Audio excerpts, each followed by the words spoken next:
Have you ever felt overwhelmed, abused, broken, and didn't see a way out?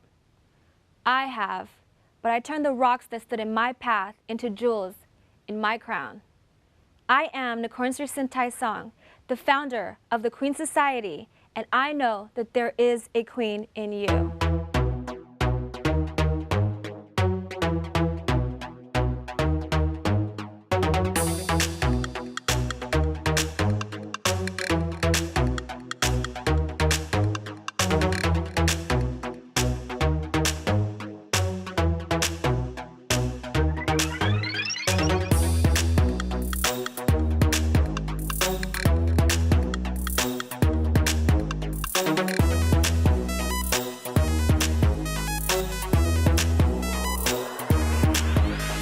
There was a time in my life that I was broken. I was a single mom, I was a victim of domestic violence, I didn't believe in myself, and I didn't believe that I had a way out. Inside of me, I knew I wanted more, that I was more than the life I was living, but I didn't know how to access it. I had faith in myself and in a higher power that I call God. Recently, I brought together 4 women from various backgrounds and experiences to share their stories on how they found the queen within them.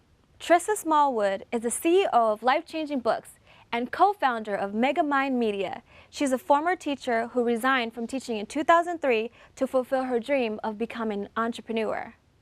After writing her first novel, Life to Remember, written in an attempt to help change lives of young men, she launched her own publishing company, Life-Changing Books. Now with over 100 titles published in print to date, and even more digitally, LCB is one of the few multi-million-dollar independent publishing company thriving in the literary industry. Here's Tressa's story on her journey to becoming a queen.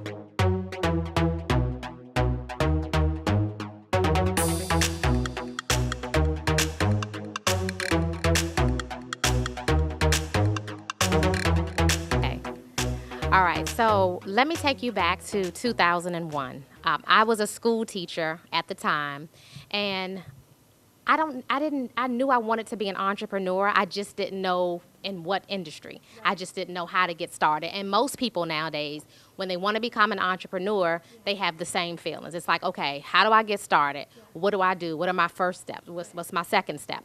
And so I was in that boat, but the thing is, God always has a plan for us, and we never realize that, okay, just step back and he'll take care of it. Well, he took care of it for me in a different way. I was pregnant, 3 months pregnant, on recess duty, and the doctor said, okay, this is not working for you. You're going to have to go home and stay on bed rest for 6 months. And I'm going, what do you mean? So he said, I'm going, 6 months? You mean like in the bed, like can't come back to work? And basically, I wasn't allowed to go back to work. I had to stay in bed.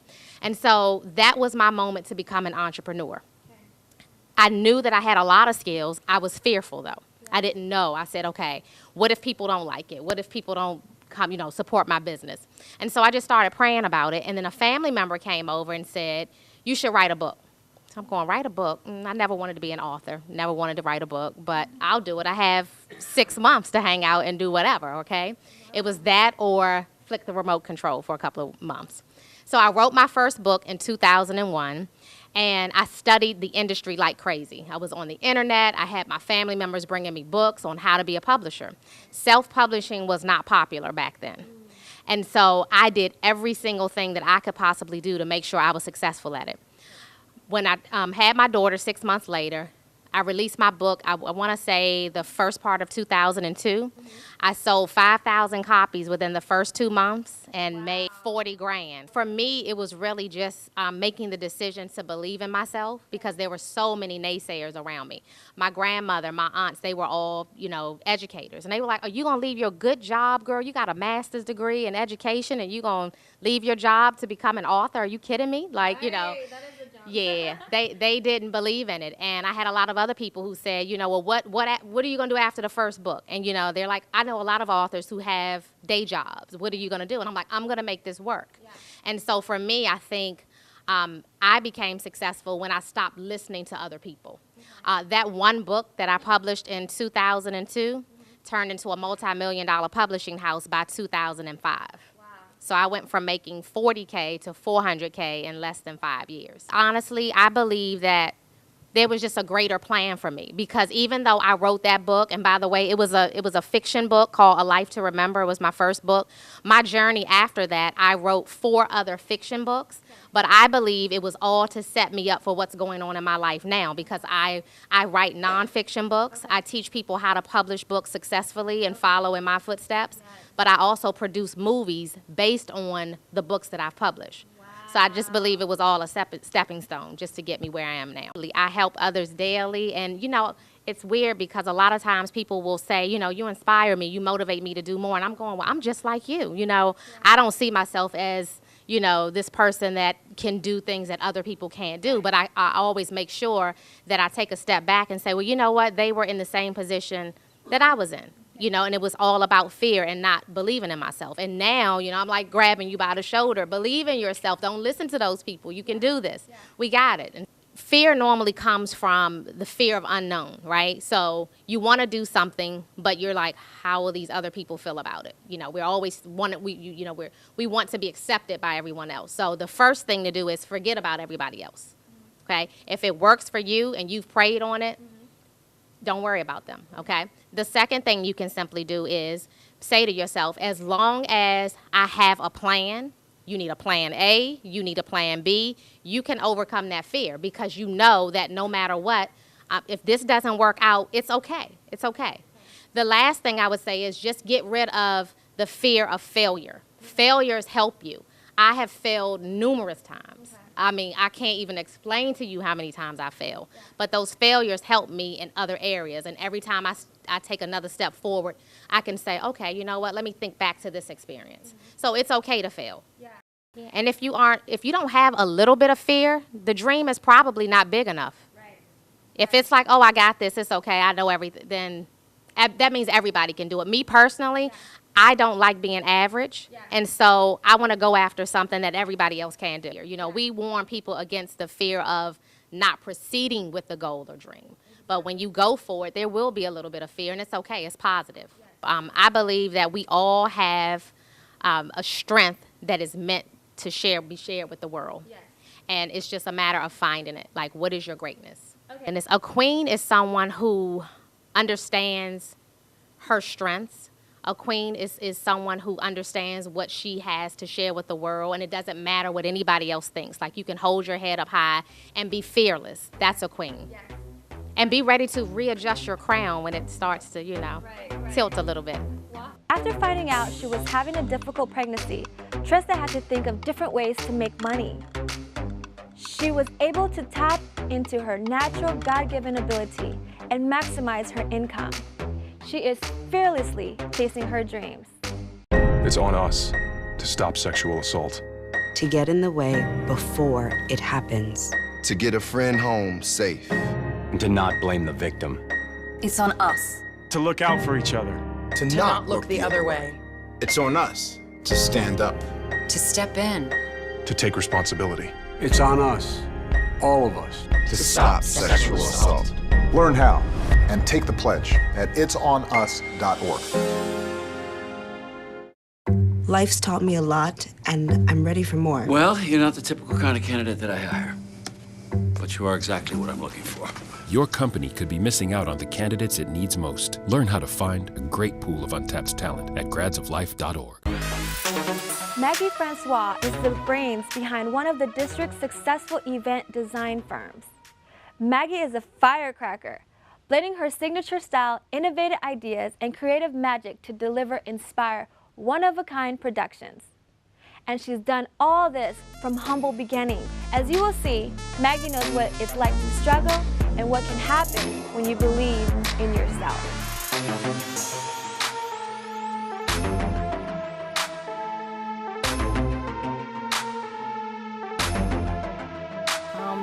I think I'm still on the journey of becoming a queen because I learned from so many people that have been in my life. I think when I first started realizing that I could do it is when I was probably in college. I went to college to become a nurse, actually, because my parents told me to become a nurse. Right, right. So listening to them, that was my main goal. And I was actually going to be a nun nurse. A nun nurse. Because I went to private school, all girls. And, you're around the nuns all day, so, that I just wanted to be a nun. Okay. So my goal was to be a nun nurse, and that was it. So when I got to college, I learned the different industry, and being from New York, people think that I knew fashion, because that's the industry I'm in, is fashion and entertainment. I didn't, because like I said, I went to an all-girls private school, so it was very basic of what, I learned. And when I got to college, I learned about the whole industry and fashion and entertainment, and quickly changed my major. Wow. So as soon as I changed my major, of course, my parents were like, we're not paying for you to go to college anymore. Wow. And I was like, okay, wait a minute, you know what I mean? So, no, literally, my second year in college, they said, we're not doing that because we don't even know what fashion is. So from then on, I had to hit the ground hustling. I had to do it on my own, and lucky enough, I transferred to a college where it was more affordable, and I got a dance scholarship because I also danced, so that helped me finish college. And I just studied the industry. I went into fashion. I did my internships at different bridal salons and different companies, and just built my business from there. And like I said, that was my first eye-opener for me to do it on my own. Wow. And I thank my parents till this day that they did do that, because it taught me to be more independent. And my first big break was when, and I was fearful, because I knew the industry and I learned it when I was in college, but when I first moved here and I said, okay, I want to start my own business, I really didn't know what I was doing. Okay. But you know how they say, just fake it till you make it. So somebody asked me to plan a huge event, which was the Congressional Black Caucus. Wow. I had no idea, but I said in my head, I'm going to do it. You know what I mean? So they asked me to plan that event, so I quickly just started, studying the Congressional Black Caucus, meeting people, networking, and just figuring out what to do. Mm-hmm. So I did it, and I planned that event for 5 years. Wow. And that industry, that being around all those people, I catapulted what I'm doing now. Because in my industry, I deal with a lot of different personalities, a lot of different people, as you know. Yeah. And you have to be a strong person to deal with all those people and different mentalities and how people think, and just pleasing everyone. Because I'm in an industry where you do have to please everyone. Being a queen, you have to learn how to stay in your lane. That's another thing I learned how to do. Yes. Is I'm good at the fashion and entertainment industry. Don't ask me to go somewhere else. I'm going to stay in my lane. I'm not going to try to do what other people are doing, because that's not my... I know my gift. Yes, I know my gift. I know my ability. I know what I'm good at. This is what we all face. I mean, I'm still dealing with certain things that come my way, and I'm like, ooh, should I do it?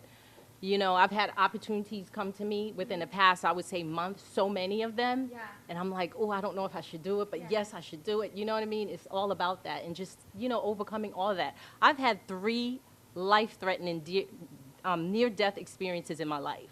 So near death. 3. Yeah, and I'll talk about them one day when the book comes out. Okay. Because that's what we're working on right now. Yes.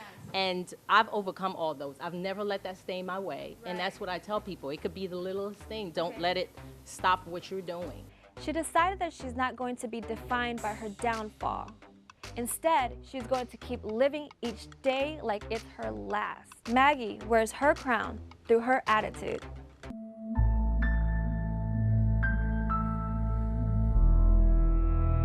We are the United States of Women. The United States of Women. And when we do better, everyone does better. You with us? Then listen up. This is our movement. Turning struggle into strength. We're not done. We're definitely not done. We are the United States of Women. The United States of Women. And we stand stronger when we stand together. Together, we got this. We got this.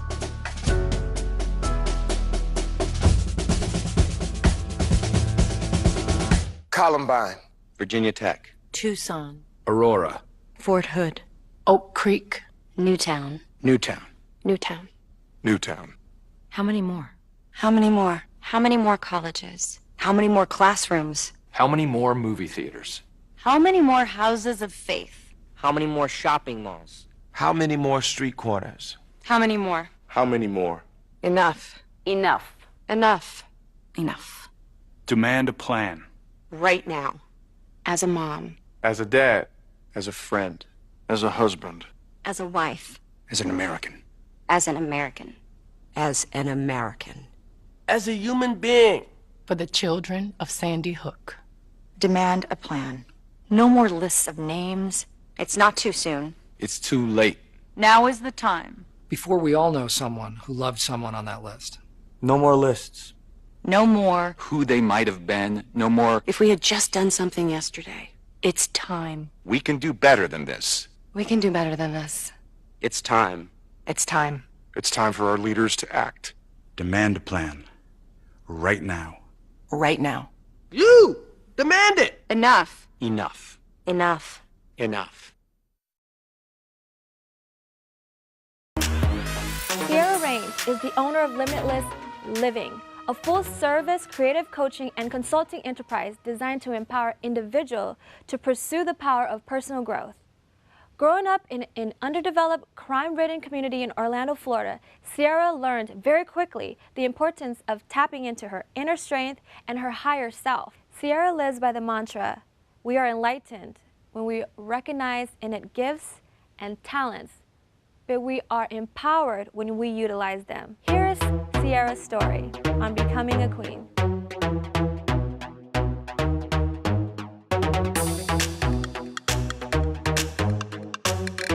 Finding my inner queen for me was a journey. It was a transition from pain and then to purpose.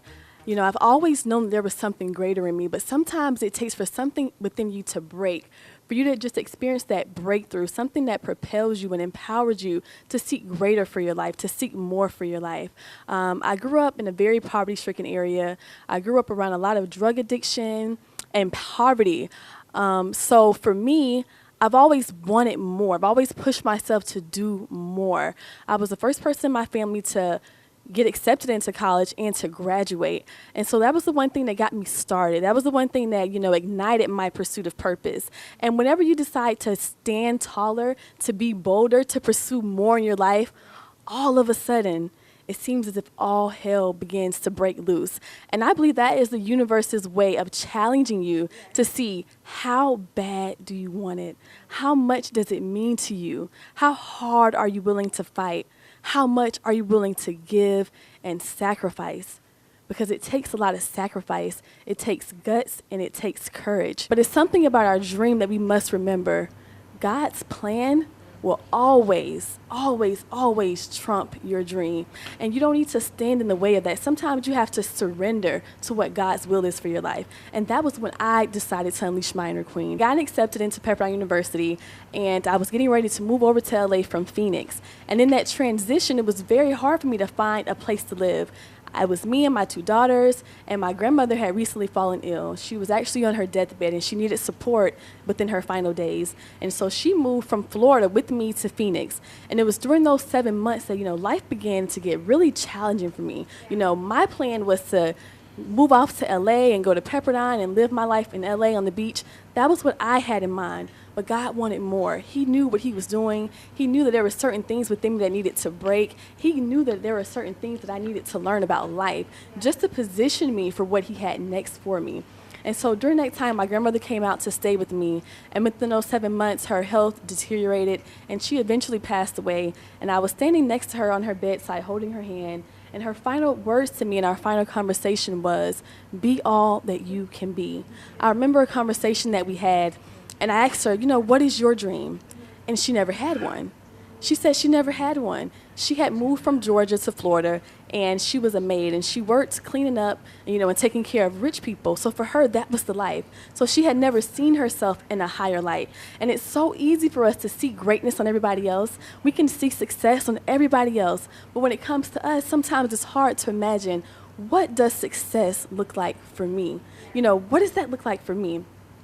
And so our last conversation, she told me, she said, "Sierra, do all that you can. Be all that you can be." Because in our last conversation, when she told me she never had a dream, it was in that moment that we mourned, not her death because she was still here, but we mourned the the potential of her dream because it was too late for her. And it will come a time in our life where it's too late. So it's so important for us to live full now, to do it now, to do it afraid, do it with palms sweating and knees shaking, to do it. And within those 7 months of, living with my grandmother and taking care of her, I realized that God had a different plan for me. He wanted me to teach people how to tap into their pain to unleash their purpose. He wanted me to understand the power in our potential and why it's so important for us to live full and to dream.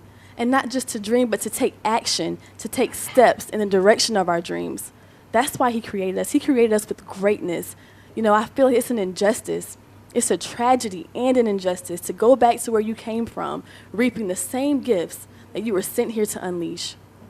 So that was it for me, from pain and into purpose. I had to tap into my pain and realize that there was purpose buried beneath it. There was pain. It hurts. It hurts to have something that you worked for so hard to fail. But in the breaking, there's always a breakthrough in the breaking. There's always a blessing in the breaking. It's up to us to learn the lesson, to get out of our own way, and to surrender to the will of God, surrender to the Creator who created us to do and be who He created us to be. My breaking point was watching someone I love so much, and there's nothing you can do to stop death. It comes in a blink of an eye. It happened so fast. So to see someone that I really, really love transition, I held her hand and she went away and I said, you know what, this is it for me. And I remember walking out of the hospital and I was completely devastated. The nurses came in and they were like, yes, Miss Range, so we don't have a mortuary here, so your body has to be gone by 8. And I'm like, oh my God, I'm so devastated. It was just me and my children and my husband living in Arizona at the time, and the rest of our family was out in Florida. And so for me, I'm like, oh my God, this is just too much. And so I'm trying to pick up the pieces. I'm trying to keep it all together. And I remember walking out of the hospital and they were wheeling her body out. And I was walking past the elevator and there was a young kid on his iPad. Nothing shifted in his world. And the nurses were laughing and the doctors were, talking, and life went on. She had just died. My heart was completely broken. But everything around us just went on as if nothing happened. And it was in that moment that I realized my life, when I leave here, I want to make an impact. I want the world to miss me when I'm gone. I want to leave my fingerprint. And so it was in that moment that I realized that whatever was in me, I was going to do whatever was required to unleash that thing, to share that thing, to make an impact, because I realized that when I leave, all that will remain is the legacy of love I leave behind for those who I touch and those who I impact. So for me, it was a decision. It was coming face to face with death and realizing that before I left, I wanted to at least live full while I was still here.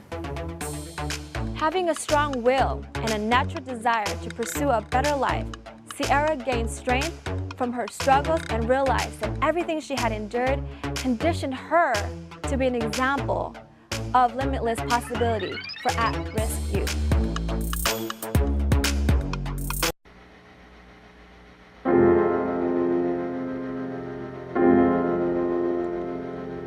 Nowhere in the corridors of pale green and gray, nowhere in the suburbs in the cold light of day, there in the midst of it, so alive and alone, words support like bone, dreaming of Mercy Street, where you're inside out, dreaming of mercy.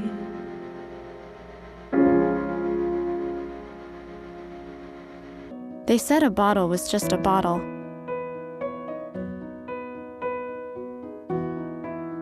That no one would ever notice me.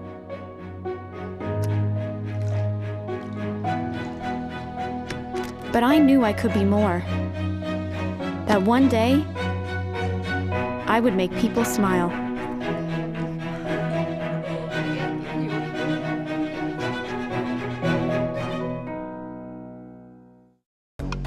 Britt Waters is a TV and radio host that got her break in broadcasting working on the nationally syndicated Russ Parr Morning Show. But it's her work as an advocate for victims of human trafficking where she is most proud. As someone that has worked and partied in the entertainment industry, Britt has witnessed the exploitations of young girls and women who are seeking acceptance from men that are part of the celebrity lifestyle. When I talked with Britt, I was inspired how she went against the grain to follow her dreams in broadcast journalism. The Queen in Britt feels it's important to follow what feels right in your soul. Here's what Britt Waters has to share about finding the Queen in you. I think there was definitely a switch in my life right after college where I realized I had to find my queen. I had to depend on God. I had to set myself up for success. So I grew up in a nice house. My parents, they're both in my life. My mom has a double master's. She's a minister. My sister has 3 Ivy League degrees. So it was kind of pressure, a lot of pressure. Like, okay, now what am I going to do? So I'm from New Jersey. I moved to D.C. to attend the University of Maryland, have a degree in broadcast journalism. And I was just chilling, going to school, doing what you're supposed to do. And everything was kind of working out. I knew I wanted to do journalism, and it was the perfect school to do that. I set myself up there. Got into a lot of partying. Terps love to party, a lot of sports things. And, you know, I was in the marching band. I was a band geek, and I was just living life. But one thing I've noticed is, we're depending on God here, the devil can make sinning look very fun. Like, I was like, everything is okay, and I know I'm not doing anything right, but everything seems to be okay. But God will come in and check you, and you'll think, why is everything going wrong right now? What did I do wrong? You just weren't paying attention to him. And sometimes he's going to have to check you to get you to act right. So I got to a point where I realized I wasn't going down the right path. I was in school, I was in marching band, and I didn't know where I was going. Like, I was running into people. I was in the drum line, so I had this big old drum. I was just like hungover from partying the night before, and I was just like, where is my life going? So the next year, I really wanted to focus on making sure I had a good career. So I started interning and working. A year later, I was working for the NCAA, broadcasting for sports. I was working out in Baltimore as a business reporter, just doing everything I could. So after that, I was just like, I want to make this work. You know, everyone in media and broadcasting, you're supposed to move to a small market and start doing all the hard work, they say. So my internship in Baltimore, I told them, I was like, I want to be a radio host. And they're like, okay, I know someone from WKYS. You can go down and meet people. So I went over to WKYS. I was like, all right, cool. So I walked around, met people, and one lady who stood out, her name was Sheila Stewart. She was the news director. Rest in peace to her. She gave me a chance. She was just like, you can be my intern. I was like, cool. But I kind of want to intern for Russ Parr because he's kind of cool. So I went and met with Russ, and Russ was like, I don't have interns. I don't really do the intern thing. I was like, okay, I'll just hang out. Kept hanging out every morning, 5:30 a.m. Just kept hanging out, making coffee, doing nothing, but being bored every day. But as I sat in, they let me do a little bit here, a little bit there. So right after I graduated, I was just like, okay, that was kind of a waste. I didn't really do anything. About 2 weeks after graduation, Russ Parr calls me. And I was just like, what? How did you get my number? It offers me a job. And I was just like, wow, if I would have never got my life together 3 years ago and started going around the long path, I wouldn't have the job I have today. I went on to become an on-air personality on the Russ Parr Morning Show. It's a nationally syndicated show. Was on in lots of markets. And this is at age like 22 when I had braces and big curly hair. So it was a lot. But it's a constant reminder to me that you can live life and be happy and party all day and have fun, but you're not going to get what you want until you check yourself and be like, I need to go down the right path. It can definitely be difficult in the entertainment industry, especially for a woman. People will tell you how you're supposed to dress, will tell you how you're supposed to look, how you're supposed to hang out with. So yeah, you can get comfortable doing things you shouldn't be doing and worrying about things that you shouldn't be worried about. Me, I was hanging out with rappers every day, just doing things, and I was just like, you know what, this is working for me. And everyone's like, you know what, you're so cool. You got Rick Ross' number in your phone. We over here like FaceTiming with this person. So it was another one of those things. The devil can make sin look really good. But inside, I was just like, this isn't who I am. Like, I think I was out in New York somewhere at a party. And they were just like, what, you don't do drugs? I was like, no. I was just like, wait, why am I ever in a situation where everyone I'm out with does drugs? So I had to check myself again. And I think that's what makes everybody get to that point where you realize that you can't be a queen unless you set yourself up to be a queen. You can't be a queen if you're following Instagram girls just to try to be like them. You can't be a queen if you're walking into a job who don't treat you right. If they put you down at work, you're not gonna be a queen. You're not gonna be a queen if you're dating a guy that's not claiming you. You're not gonna be a queen if you... So yeah, I'm just saying. Like, I had to set my environment up. You know, like I said, my mother is a minister. She has a master's degree in theology. A lot of things. I grew up in a church. I do things like that. But people also would judge me. They were just like, if you're supposed to be this good girl, why are you doing all this? You can live your life. God doesn't want you to be fake. Nobody wants you to be fake. So I'm not gonna sit up here and be like, I don't turn up, I wear turtleneck shirts, I don't do this. You have to be yourself and be true to yourself. So you can definitely be a sexy queen. You can definitely be a fun queen, but be tasteful. And you'll know. You'll know when you're doing something wrong because you'll feel it. You'll be like, uh-oh, this ain't right. Yeah. The Queen Society exists to help women heal from their past, empower them to reach their full potential, and to live a life of wisdom, compassion, and authentic leadership. I am Nakornsur Sintai Song, and I know that there is a queen in you.